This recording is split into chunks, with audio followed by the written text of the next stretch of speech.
आए खुदा के ज़िंदा कलाम में से अपनी सलाह के लिए ज़रा आज फिर देखेंगे एक बार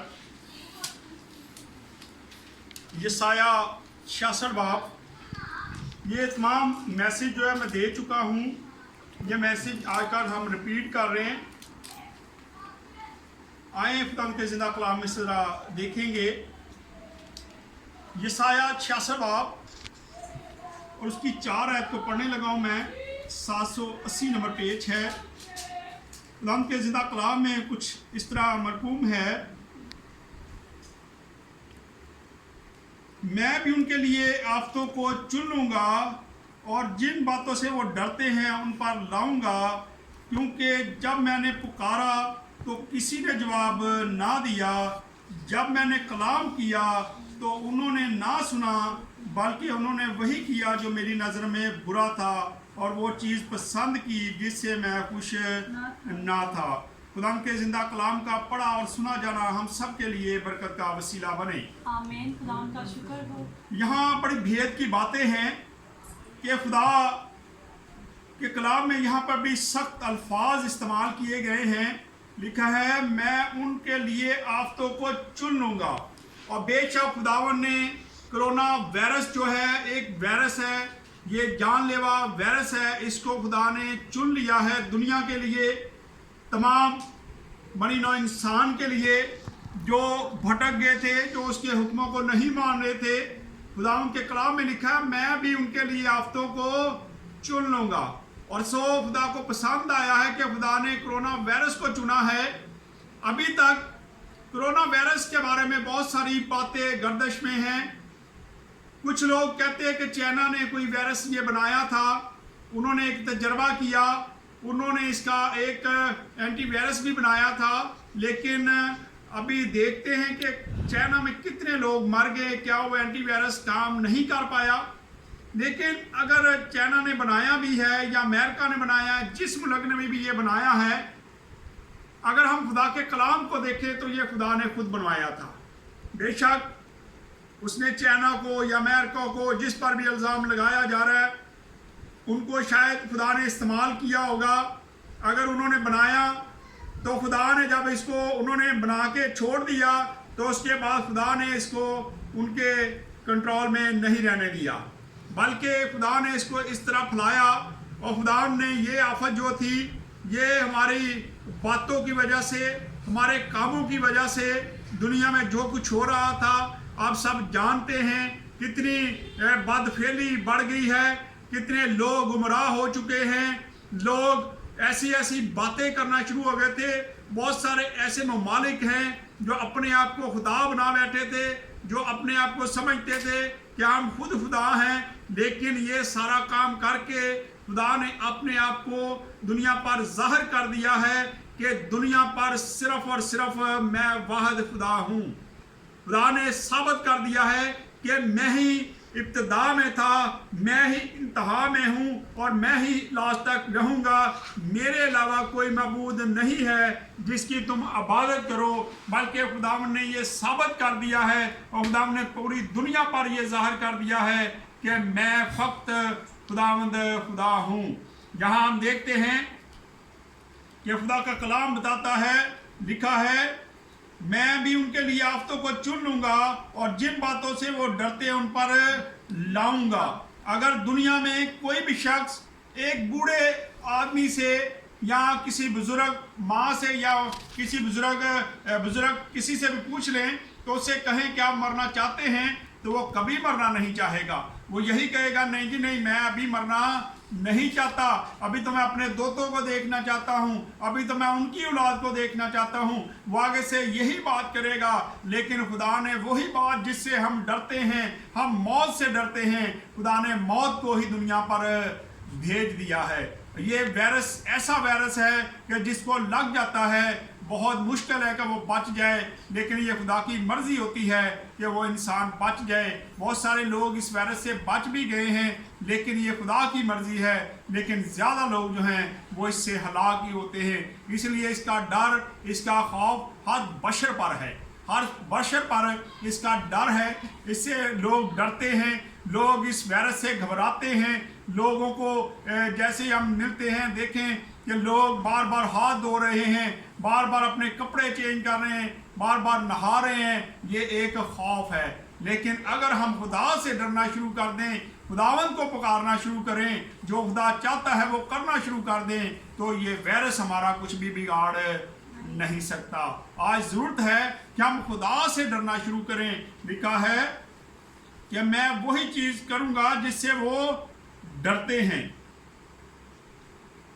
हाँ जी, आगे आगे हम थोड़ा सा आगे बढ़ते हैं तो लिखा है वो डरते हैं उन पर लाऊंगा, क्योंकि जब मैंने कल पुकारा तो किसी ने जवाब ना दिया। जब खुदा पुकारता था, जब चर्च खुले हुए थे, जब इबादत हो रही थी, जब खुदा का कलाम पेश किया जा रहा था आज़ादाना तरीके से, उस वक्त लोग उसकी सुनने के लिए तैयार नहीं थे। चर्चिज में भी आते थे लेकिन खुदा का कलाम नहीं सुनते थे। खुदा का कलाम अगर सुन भी लेते थे उस पर अमल नहीं करते थे। एक कान से सुनते थे और दूसरे कान से निकाल देते थे। खुदा का कलाम बताता है, खुदा कहता है कि मैंने उनको पुकारा लेकिन उन्होंने मेरी आवाज़ ना सुनी। उस वक्त हम खुदा के कलाम की आवाज़ को सुनना पसंद नहीं करते थे, बल्कि चर्च लगे होते थे, हमारे घरों में आवाज़ भी जाती थी, लेकिन हम अपने अपने कामों में मसरूफ़ रहते थे और हम इंतज़ार करते थे कि कब चर्च ख़त्म हो और कब हम अपने कामों को बाहर जाके करें, ताकि लोग ये ना कहें कि आप चर्च क्यों नहीं आए। और हम बहाने भी ढूंढ लेते थे कि जब खुदा के खादम हमसे पूछते थे कि आप आज चर्च नहीं आए तो कह देते थे कि आज ये हो गया है। हम ऐसे हीले वसीले ढूंढ रहे थे, हम ऐसी बातें कर रहे थे, लेकिन आज खुदा ने इतना बड़ा गज़ब नाज़िल कर दिया है। आज हम अपने अपने घरों में बैठ गए हैं। आज हमारी शादियां भी ख़त्म हो गई, हमारे हकीके ख़त्म हो गए, हमारे तमाम काम जो हैं वो बंद पड़े हैं, लेकिन आज भी हम खुदा की तरफ राग़िब नहीं हैं। बहुत ज़रूरी है कि इस वक्त हम खुदा की आवाज़ सुनने के लिए तैयार हो जाएं। लिखा है, दोबारा से इसी चीज़ को पढ़ लेते हैं कि खुदा का कलाम बताता है, जब मैंने पुकारा तो किसी ने जवाब ना दिया, जब मैंने कलाम किया तो उन्होंने ना सुना। जब खुदा का कलाम पास्टर साहबान कलाम करते थे, बहुत सारे राहों को खुदा के कलाम के मुताबिक बताते थे कि आप ये काम ना करें, ये आप गलत काम करते हैं। उस वक्त हम उन रास्तों को चेंज नहीं कर रहे थे, हम उन्हीं जगहों पे जा रहे थे, हम खुदा के कलाम पर अमल नहीं करते थे। लिखा है कि जब मैंने कलाम किया तो उन्होंने ना सुना, बल्कि उन्होंने वही किया जो मेरी नज़र में बुरा था। खुदा की नज़र में ये बुरी बातें थी जो हम उस वक्त करते थे। हम खुदा के कलाम के मुताबिक अपनी ज़िंदगी बसर नहीं कर रहे थे, हम सबत को भी नहीं मानते थे। सबत वाले दिन हम बहुत सारे और काम रख लेते थे, मुलाकातें रख लेते थे, खुदा के कलाम को सुनने के लिए हम तैयार नहीं थे। और यहाँ पे फिर आगे खुदा का कलाम बताता है, बुरा था और वो चीज़ें पसंद की जिससे मैं खुश ना था। अब खुदा को शराब पीना पसंद नहीं है, खुदा को लड़ाई झगड़े पसंद नहीं है, खुदा को गालियाँ निकालना पसंद नहीं है। हम ऐसे ऐसे काम कर रहे थे जिनसे जो खुदा पसंद नहीं करता था। हम उन रास्तों पे चल रहे थे, हम दरबारों पे जाते थे, हम मज़ारों पे जाते थे, हम चिराग बत्ती करना शुरू कर चुके थे और ये चीज़ें खुदा को पसंद नहीं थे। इसलिए खुदा कहता है कि मैं भी उनके लिए वो आफ्ते चुन लूँगा और वो आफ्ते लाऊंगा जिससे वो डरते हैं, वही चीज़ें मैं उन पर लेके आऊँगा। और आज खुदा ने कोरोना वायरस भेज दिया है और इससे हर बशर जो है वो डर रहा है, खौफजुदा है। लेकिन अगर हम खुदावंद के कलाम के मुताबिक आप भी अपनी ज़िंदगी को चेंज कर लें तो खुदावंद हमें माफ़ भी कर देगा और इस वायरस को भी ख़त्म कर देगा।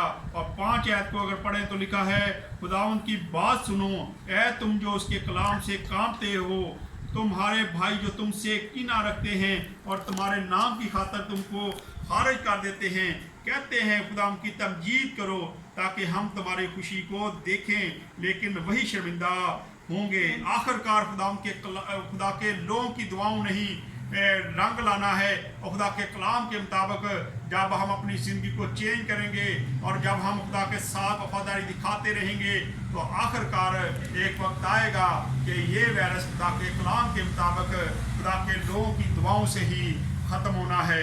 आज अगर हम देखें तो बहुत सारे लोग हमारा मजाक उड़ाते हैं। लोग कहते हैं जी कहाँ गए वो पास्टर साहबान जो उस वक्त बदरूएं निकालते थे, जो मुर्दे ज़िंदा कर देते थे, जो ये काम करते थे, आज वो कहाँ गए हैं। लोग हंसी उड़ाते हैं, लेकिन कल को यही लोग शर्मिंदा होंगे जब हम अपने आप को खाकसार करके बैठ के दुआ करेंगे तो खुदा इस वायरस को ख़त्म कर देगा। आए एक और आयत पढ़ के तो इसको आगे बढ़ते हैं ज़रा। तो इसकी हम पढ़ लेते हैं ज़रा 12 आयत को।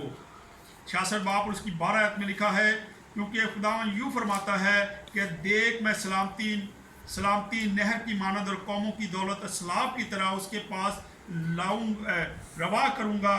तब तुम दूध पियोगे और बगल में उठाए जाओगे और घुटनों पर कुदाए जाओगे। खुदा कहता है कि एक टाइम आएगा कि मैं अपने लोगों को जिस तरह माँ अपने बच्चों को घुटनों पर उछालती है, बिठा के खिलाती है, उसी तरह मैं अपने लोगों को अपने बगल में लूँगा और उनको घुटनों पर खिलाऊंगा।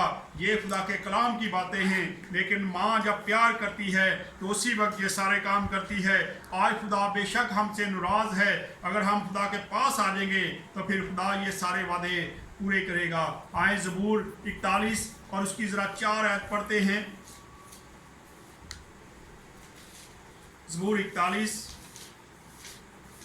और उसकी 4 आयत को ज़रा हम पढ़ें तो यहाँ पे लिखा है, मैंने कहा ऐ खुदा मुझ पर रहम कर, मेरी जान को शफा दे, क्योंकि मैं तेरा गुनाहगार हूँ।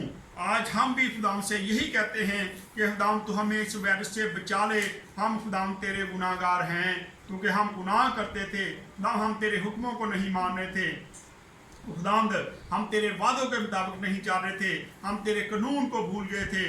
खुदाम तू हमें माफ़ कर। यहाँ पर भी खुदा का बंदा यही बात लिखता है, मैंने कहा ऐ खुदा मुझ पर रहम कर, मेरी जान को शफा दे, क्योंकि मैं तेरा गुनाहगार हूँ। बहुत ज़रूरी है कि हम खुदा से कहें कि हम खुदा गुनाहगार हैं, हमने तेरा गुनाह किया है, हमने तेरा कसूर किया है, तू हमें माफ़ कर दे और फिर वो हमें माफ़ करेगा। आए ज़बूर 38 भी पढ़ लेते हैं ज़रा। ज़बूर 38 और उसकी पहली आयत को पढ़ते हैं तो यहाँ पे लिखा है, ऐ खुदावंद अपने कहर में मुझे झिड़क ना दे और अपने गज़ब में मुझे तंबीह ना कर।